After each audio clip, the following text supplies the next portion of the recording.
Baik, selamat sore pendengar Rasika Podcast. Kembali bersama Vina kita di program Debangku, diskusi bangun Kapuas Hulu. Ya, di sore kali ini Vina nggak sendiri, sudah ada narasumber kita dengan Bang Ahmad Yani, selaku Ketua KPU Kabupaten Kapuas Hulu ya Bang ya. Iya, siap. Kayak gimana nih kabarnya di sore hari ini? Alhamdulillah baik, sehat. Iya, dan tentunya kalau bicara narasumber kita sudah kita hadirkan dari KPU, kita nggak jauh-jauh bicaranya pasti pemilihan umum ya. Nah, terkait juga memang untuk tahun ini sendiri memang sudah diagendakan akan ada pilkada serentak ya Bang ya. Iya. Cuman memang karena kondisi pandemi ini kemarin nampaknya ada sedikit perubahan jadwal nih. Nah, jadi untuk jadwal pilkada serentak sendiri di tahun 2020 ini gimana? Oke. Nah, ini pertama kami KPU Kabupaten Sulu ingin menyampaikan bahwasanya pelaksanaan pilkada serentak tahun 2020 yang sedianya dilaksanakan pada 23 September 2020 dikarenakan ada pandemi COVID-19 akhirnya ditunda atau digeser menjadi bulan Desember 2020.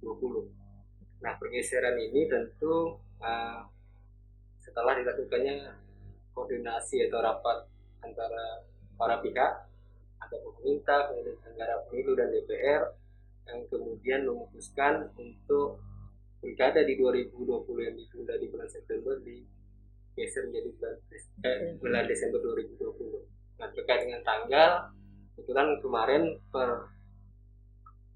tanggal 15 Juni tahapan pemilihan lanjutan itu sudah dilanjutkan. Dasarnya adalah PKPU nomor 5 tahun 2020, perubahan PKPU nomor 15 tahun 2019 tentang tahapan pemilihan. Nah, kemudian terkait dengan tanggal pemilihannya sendiri di tanggal 9 Desember 2020. Nah, tentu ini mesti dan penting untuk kami sampaikan kepada publik, terutama masyarakat pemilih, kaitannya dengan pelaksanaan pemilihan bupati dan bupati di daerah kita di Kapuas Hulu. Nah, kami KPU sebagai lembaga yang diberikan amanah oleh undang-undang untuk menyelenggarakan pemilihan memastikan bahwasanya kami siap untuk melaksanakan pemilihan ini. Tentu dengan berbagai macam kesiapan-kesiapan yang sudah kami lakukan. Nah, terakhir kemarin KPU juga di tingkat pusat sudah melakukan rapat koordinasi kembali antara pihak. Intinya kalau misalnya pilkada ini tetap dilaksanakan di masa pandemi, konsekuensinya adalah akan ada penambahan anggaran. Itu yang penting. Jadi ada 3 poin sebenarnya. Pertama terkait dengan regulasi. Kalau regulasi itu kan Perpu nomor 2 kemarin tahun 2020 terkait penundaan, dan setelah 2 PKPU nomor 5 tahun 2020 sebagai dasar kita untuk melanjutkan tahapan. Artinya pemilihan tetap dilaksanakan di tahun 2020. Kemudian yang kedua terkait dengan anggaran. Nah, kebetulan dari hasil rapat tersebut pemerintah juga sudah menyetujui terkait dengan usulan penambahan anggaran oleh KPU. Nah, perlu kami sampaikan bahwasanya penambahan anggaran ini terkait dengan kelengkapan APD ya, alat pelindung diri untuk penyelenggara kita dalam melaksanakan tahapan pemilihan. Nah, kalau misalnya anggaran ini tidak tersedia, tentu tidak bisa menjamin atau memastikan bahwasanya pelaksanaan tahapan yang dilakukan oleh teman-teman penyelenggara dalam kondisi terbaik. Yang itu menjaga keselamatan, keamanan teman-teman penyelenggara. Dan yang ketiga terkait dengan kesiapan personil. Nah, per 15 Juni 2020 atau Senin kemarin kami sudah mengaktifkan kembali teman-teman badan ad hoc di tingkat PPK dan PPS untuk melanjutkan tahapan pemilihan. Artinya teman-teman di tingkat kecamatan dan desa sudah siap untuk melanjutkan tahapan pemilihan lanjutan ini. Jadi itu yang mesti dipastikan dulu sehingga kami bisa melakukan langkah-langkah berikutnya untuk melanjutkan tahapan yang ditunda kemarin. Oke, berarti untuk karena kan per 15 Juni sudah dilanjutkan ya tahapannya tadi, berarti untuk tadi kelengkapan seperti APD dan segala macam ini sudah terpenuhi ya Bang? Oke, jadi terkait dengan APD ini kami sampai dengan saat ini masih berkoordinasi dengan KPU Provinsi untuk mendapatkan gambaran secara detail atau petunjuk teknisnya nantinya seperti apa sebenarnya pengadaan APD ini, apakah dilakukan oleh teman-teman di kabupaten, kota, atau dilakukan oleh pusat. Ya, karena sumber pendanaannya kemarin jadi diusulkan melalui APBN, walaupun misalnya ada beberapa kabupaten kota yang juga mendapat support dari PBD, tapi kan tentu kabupaten kota juga punya dana yang terbatas untuk support ini. Nah, kita tahu APD ini kan lumayan banyak yang perlu dipersiapkan. Nah, misalnya seperti ini, ada tahapan-tahapan penting yang bersentuhan langsung dengan masyarakat pemilih. Misalnya dalam waktu dekat kita mesti melakukan verifikasi dukungan syarat calon perseorangan, verifikasi faktual maksudnya. Nah, itu di tanggal 24 Juni 2020 sampai dengan tanggal 12 Juli 2020. Nah, pada saat verifikasi dilakukan tentu akan bersentuhan langsung dengan masyarakat pemilih.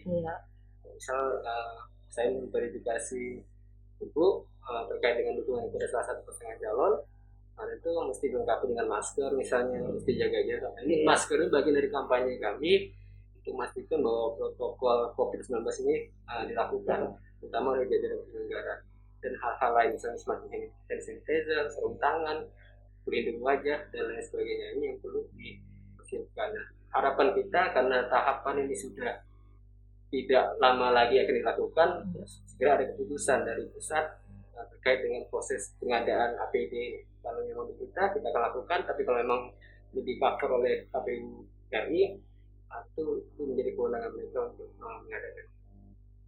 Oke, nah itu berarti kita sekarang sedang berada di tahapan faktualisasi ya? Masuk ke tahapan verifikasi faktual. Verifikasi faktual ya. Nah, setelah tahapan ini nanti untuk tahapan-tahapan berikutnya untuk jadwalnya tersendiri memang sudah. Terkait dengan tahapan ini tentu dasarnya pasti ada peraturan KPU mengatur. Nah, kebetulan PKPU yang mengaturnya sudah keluar, PKPU nomor 5 tahun 2020 tentang tahapan program dan jadwal. Nah, yang saya sampaikan tadi terkait dengan tahapan yang sempat ditunda di bulan Maret yang lalu, karena ada pandemi ini kan kita tunda, ada 4 tahapan. Tahapan pelantikan PPS, kemudian tahapan verifikasi faktual, yang ketiga tahapan bentukan PDP dan coklit, kemudian keempat tahapan pencairan daftar pemilih. Nah, ini tahapan yang tidak. Nah, dalam waktu dekat yang paling cepat mesti kita lakukan adalah verifikasi faktual ini, karena kita kebetulan ada satu bakal pasangan calon yang maju melalui jalur perseorangan. Kalau misal di publik lebih dikenal dengan calon independen, seperti itu. Kalau misalnya kita tidak ada calon perseorangan, kita tidak melakukan tahapan ini. Iya. Baik, itu untuk mungkin terkait dengan verifikasi daftar pemilih nantinya ya tahapan ini. Lalu juga yang menjadi penting mungkin untuk catatan karena di masa pandemi ini ketika nanti memasuki masa kampanye. Nah, tentu kan ada teknik tersendiri lagi untuk kampanye ini, kira-kira seperti apa, karena untuk pengumpulan massa kemungkinan besar karena aturan COVID-19 ini juga tidak memungkinkan gitu. Ya, jadi memang kami juga sudah melakukan pemetaan terhadap tahapan-tahapan kunci yang bersentuhan langsung dengan masyarakat pemilih. Misalnya salah satunya kampanye dalam bentuk rapat umum. Ini kan biasanya melibatkan orang banyak. Bisa di suatu ruangan yang luas atau misalnya di tempat terbuka, misalnya di dan segala macam. Nah, terkait dengan pengaturannya memang sampai dengan saat ini masih dilakukan penyusunan oleh KPU RI terkait PKPU tentang kampanye. Kalau misal di keadaan yang normal sih nggak masalah kan? Banyak orang, tapi dalam keadaan yang seperti sekarang, seperti saat ini, seperti tidak dimungkinkan. Ini perlu ada regulasi lebih lanjut terkait dengan hal ini. Kami belum bisa menyampaikan seperti apa pengaturannya. Yang jelas akan ada pembatasan jumlah pastinya. Kalaupun itu tetap dilakukan di tempat terbuka. Karena yang menjadi kewajiban kami sebagai penyelenggara memfasilitasi kegiatan. Nah, apakah kemudian misalnya pasangan calon itu memanfaatkan fasilitas itu atau tidak, itu kembalikan ke mereka. Mungkin ada pertimbangan tertentu. Nah, terkait dengan kampanye ada beberapa metode kampanye, misalnya tadi rapat umum, yang untuk orang banyak, pertemuan terbatas, tatap muka, pemasangan APK, kemudian penyebaran bahan kampanye, dan debat publik. Nah, ada beberapa dan termasuk iklan di media cetak dan elektronik. Nah, ada beberapa kampanye yang kita fasilitasi. Misalnya pertama debat publik. Nah, itu menjadi bagian dari tanggung jawab KPU untuk fasilitasi. Kemudian yang kedua terkait dengan iklan kampanye di media cetak dan elektronik, itu menjadi domain kita. Kemudian yang ketiga pemasangan dan penyebaran APK. Pemasangan APK dan penyebaran bahan kampanye itu menjadi tanggung jawab kita. Selain itu menjadi kewenangan dari masing-masing bakal pasangan calon. Nah, harapan kita memang di musim seperti ini, di saat seperti ini, tim kampanye atau pasangan calon lebih kreatif melihat peluang. Iya. Kira-kira pada media mana yang punya peluang atau lebih mudah untuk dilakukan yang menjangkau masyarakat pemilih sesuai dengan apa namanya itu klasifikasinya. Oke, nah itu tadi untuk mungkin tahapan kampanye. Tentunya nanti setelah kita melewati kampanye, tibalah nanti kita ke waktunya pemungutan suara nih. Nah, untuk pemungutan suara sendiri juga tidak mungkin seperti pemungutan suara yang sudah-sudah nih ya. Apakah ada ketentuan tersendiri juga untuk di tahapan pemungutan suara? Jadi terkait dengan pungut hitung, pemungutan dan penghitungan suara itu di tanggal 9 Desember 2020 nantinya. Tentu ada ketentuan yang mengatur lebih lanjut tentang pungut hitung. Misalnya sekarang kami yang awalnya di pemilihan 2018 itu kan ada pemilihan gubernur. Nah, TPS per jumlah pemilih per TPS itu paling banyak 800. Nah, karena ada pandemi ini, jumlah pemilih per TPS kemudian menjadi berkurang dari 800 menjadi 500 per TPS, 500 pemilih maksudnya. Nah, ini salah satu bagian dari antisipasi terkait dengan adanya kerumunan nanti kan. Kalau misalnya 800 dimungkinkan waktu ini tidak cukup untuk mereka melakukan proses pungut hitung karena dimulai dari jam 7 sampai jam 1. Nah, bisa jadi di waktu-waktu tertentu mereka lalu numpuk, misalnya 1 jam sebelum TPS ditutup kan lalu ramai. Tentu tetap memperhatikan protokol COVID tadi. Misalnya antriannya diberi jarak misalnya kan. Kemudian tempat duduknya untuk menunggu itu juga dibatasi jumlahnya. Nah, kemudian juga masyarakat yang datang ini kita himbau untuk tidak bersamaan. Nah, untuk mengantisipasi ini, kemudian juga mesti pakai masker. Kemudian di TPS nanti kita siapkan hand sanitizer misalnya. Kemudian kita siapkan keran untuk cuci tangan, sabun, tisu. Kemudian juga diwacanakan kita akan menyiapkan termometer gun itu. Jadi dicek suhu tubuh dulu kan, untuk memastikan bahwasanya pemilih yang datang ke TPS itu dalam kondisi sehat. Nah, kemudian ini tambahan perlu kami sampaikan juga kepada masyarakat pemilih bahwasanya ada 3 tahapan kunci sebenarnya dalam pemilihan. Pertama dari penyusunan daftar pemilih. Nah, ini kita juga mengharapkan partisipasi dan dukungan dari semua pihak karena memang proses pencocokan dan penelitian atau coklit ini dilakukan door to door. Nah, jadi tidak tidak berbasiskan RT RW, tetap seperti yang lalu. Jadi tetap tugas kita datang ke tiap rumah pemilih. Nah, tentu dengan standar dengan protokol COVID tadi ini tugas kita pasti pakai masker ya nanti kan. Nah, kemudian jaga jarak juga, kemudian ada aktivitas. Nah, sehingga ini butuh dukungan juga dari teman-teman misalnya Bawaslu dan kemudian pihak kepolisian untuk memastikan bahwasanya petugas kami ini di lapangan bisa bekerja dengan baik dan masyarakat juga kooperatif. Yang telah dipikir nanti ini dari dinas kesehatan lah yang datang misalnya seperti itu kan, lalu ada isu-isu yang tidak sesuai dengan fakta di lapangan. Nah, kemudian yang kedua tahapan pencalonan ini ditunggu-tunggu orang kadang kan. Masyarakat selalu bertanya nih siapa calonnya, berapa orang calon dan segala macam. Nah, tentu tahapan ini juga menjadi bagian yang seksi untuk didiskusikan. Nah, memang sampai dengan saat ini kami belum bisa memastikan berapa bakal pasangan calon atau berapa pasangan calon yang akan ditetapkan. Karena tahapan itu masih cukup lama, di tanggal 4 sampai 6 September untuk pendaftarannya. Nah, jadi bulan 9 baru pendaftaran. Kemudian kita akan menetapkannya di tanggal 23 September. Nah, di tanggal 23 September baru kita bisa memastikan Siapa ada calonnya? berapa pasangan calon yang akan berkompetisi di pilkada ini. Kemudian kampanyenya sendiri tanggal 26 September sampai dengan 5 Desember 2020. Oke, nah ini mungkin juga KPU perlu ekstra sosialisasi juga ini kepada masyarakat, khususnya pada saat nanti pemungutan suara, karena isu pandemi COVID-19 ini cukup luar biasa mempengaruhi masyarakat ya untuk tidak keluar rumah istilahnya. Jadi tentu sosialisasi harus lebih ekstra disampaikan pada masyarakat supaya tetap datang menggunakan hak pilihnya. Ya, pertama seperti ini. Yang jelas dalam sejarah pemilihan atau pemilu di Indonesia kan belum pernah kejadian seperti ini. Iya, Jadi pertama kali kita melaksanakan pemilihan atau pemilu pada saat pandemi. Itu di satu tantangan juga, tentu ada di balik tantangan tentu ada peluang kan. Iya. Nah, tentu ini jadi tantangan tersendiri bagi kita, bagaimana kemudian metode sosialisasi menjadi lebih kreatif untuk menjangkau lapisan atau kelompok-kelompok pemilih tadi.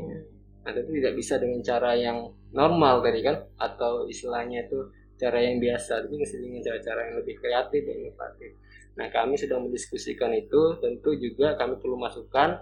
Tadi juga kita sudah berkoordinasi dengan Pak Kadis, Diskominfo terkait dengan metode sosialisasi. Akan banyak diskusi nanti seperti apa sih sebenarnya pemanfaatan media ini kan untuk bisa menjaga kelompok pemilih. Berapa persen sih sebenarnya masyarakat Kapuas Hulu yang menggunakan internet misalnya kan, yang punya IG, yang punya Facebook, yang punya Twitter, yang suka nonton YouTube dan lain sebagainya. Mungkin kita akan masuk ke wilayah ini nanti, selain juga pertemuan yang secara konvensional. Nah, walaupun untuk pertemuan-pertemuan yang secara offline ini dibatasi jumlah pesertanya. Jadi kita mesti menemukan cara lah kan, punya terobosan atau gagasan-gagasan yang bisa memastikan masyarakat mendapat informasi terkait dengan pemilihan, dan di tanggal 9 Desember mereka mau datang ke TPS. Tadi terlewatkan 1 dari 3 tahapan kunci, itu yang terakhir adalah tahapan penghitung.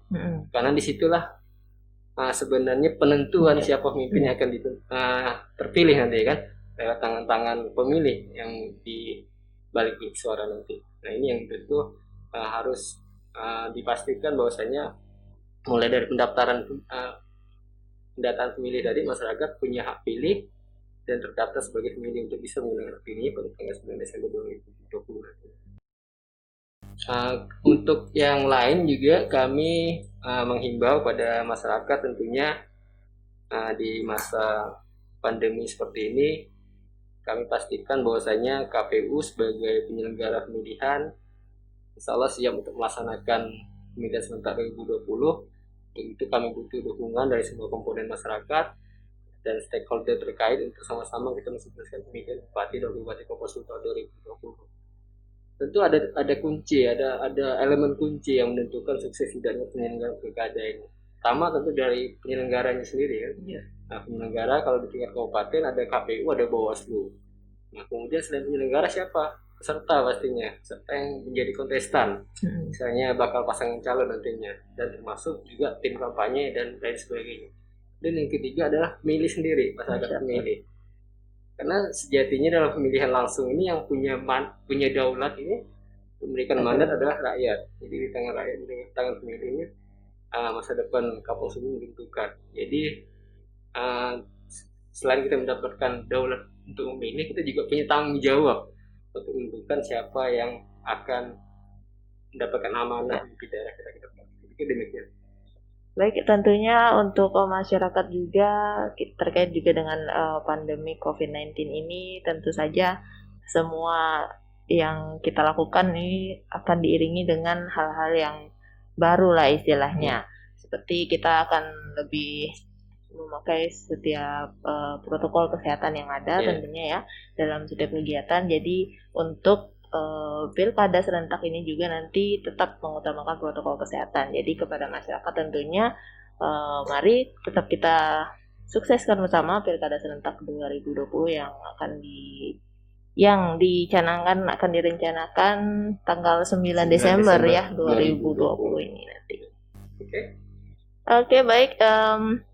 Sekian informasi yang bisa kami bagikan di sore hari ini dalam diskusi Bangun Kapuas Hulu kita kali ini bersama Bang Ahmad Yani selaku Ketua KPU Kapuas Hulu terkait dengan pelaksanaan Pilkada serentak di tanggal 9 Desember 2020. Jadi sekali lagi untuk pendengar Rasika Podcast semua, mari kita sukseskan bersama pelaksanaan Pilkada serentak tahun 2020 di Kabupaten Kapuas Hulu.